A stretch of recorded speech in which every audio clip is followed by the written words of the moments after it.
It was a normal Tuesday night.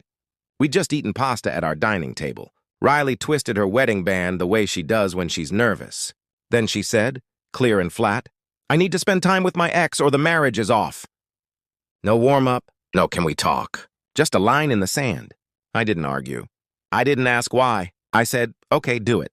I stepped onto the balcony, texted my best friend Kaido what happened. He sent back, "Keep your center." No drama, only boundaries. I stood there 20 minutes watching the city lights, breathing.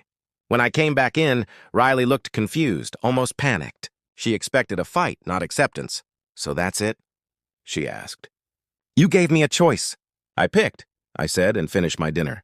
That night I felt something I didn't expect. Relief. If she needed to threaten the marriage to see her ex, maybe the problem was bigger than either of us wanted to admit. Ground rules. For both of us, morning came with let's be adults energy. Riley made coffee and pulled out a list. "Ground rules," she said. "Honesty if asked. Be safe, no sleepovers. Don't embarrass me. I always come home." "Sounds fair," I said. "Same applies to me." She blinked. "What do you mean to you? You want the freedom to see someone outside the marriage? Then I get the same freedom." I texted 3 of her friends, people who'd always been kind to me. Amara, drinks Friday? Just to talk. Tessa, dinner Saturday? Noor, coffee Tuesday? I'd value your honest take. All 3 said yes. Riley stared at me like I'd grown a second head. "This is not what I meant," she said. "It's what you asked for," I said. "I'm just matching the rules." Friday, Amara picked a low-key spot with exposed brick and decent mocktails. We started with small talk and moved to the real stuff. "Riley wants permission for nostalgia," she said. "Nostalgia's a poor guide." "I think she's scared," I said. "Not of losing me, of being ordinary." "And you?" she asked. "I'm scared I married a version of her that never really existed." We talked honestly for a few hours. No flirting, no drama, just 2 adults. When I got home, Riley asked, "Did you sleep with her?" "No," I said. "We followed the rules." That answer seemed to bother her more than anything else. If I could follow the rules, she had no excuse not to. Saturday morning, opinions roll in. At 9:30 a.m., Riley's brother Jordan called to scold me. "Dude, you're dating her friends?" "That's cold." I had drinks. She saw her ex. "Same rules both ways," I said, and hung up when he started yelling. Then my mom, Aisha, called. She didn't yell. "Don't trade anger for dignity," she said. "Keep your dignity." 30 minutes later, our wedding planner, Bianca, texted about cake tastings and deposits. It felt surreal talking frosting while the relationship was cracking. I kept repeating to myself, you can cancel plans. You can't cancel character. Saturday night. Tessa is direct. She led with it. "I'm not a prop in anyone's power game. If we're here, we talk like adults." "Good," I said. "Riley already tried to get you to cancel?" "She did," Tessa said. "I told her an ultimatum is a choice with teeth. If you bite, don't cry about the bite marks. We ate. We talked." She said Riley had been complaining for months that I was too stable, that marriage felt predictable. "People think they want fireworks every day," Tessa said. "But fireworks don't hold a roof up. Reliability does.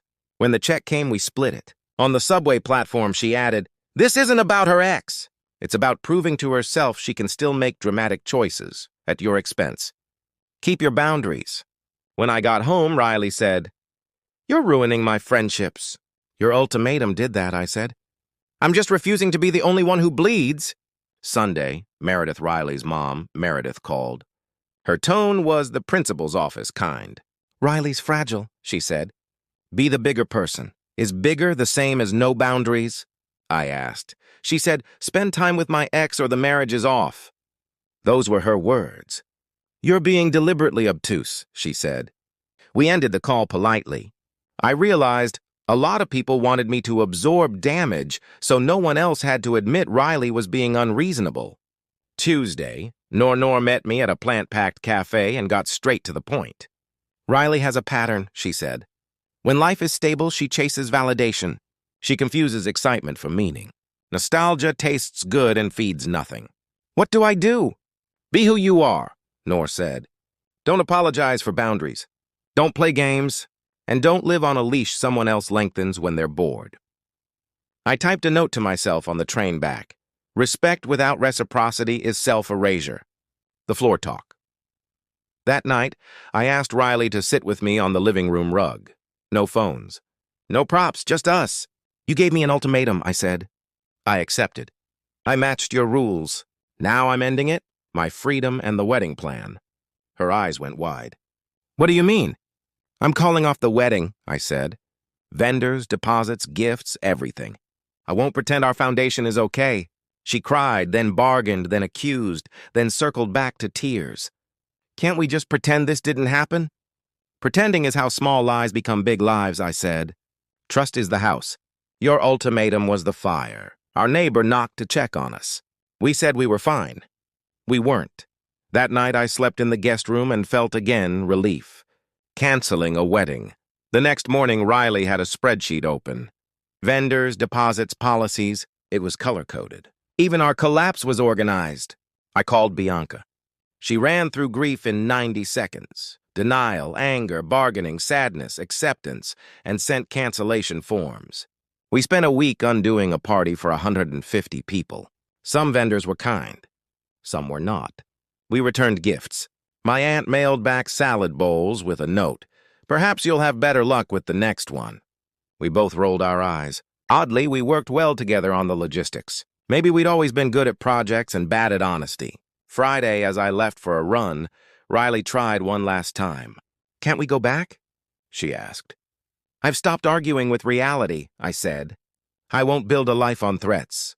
Moving out that weekend, I moved into a small one-bedroom. Sunshine, decent floors, nothing fancy. Marco from the gym helped carry boxes.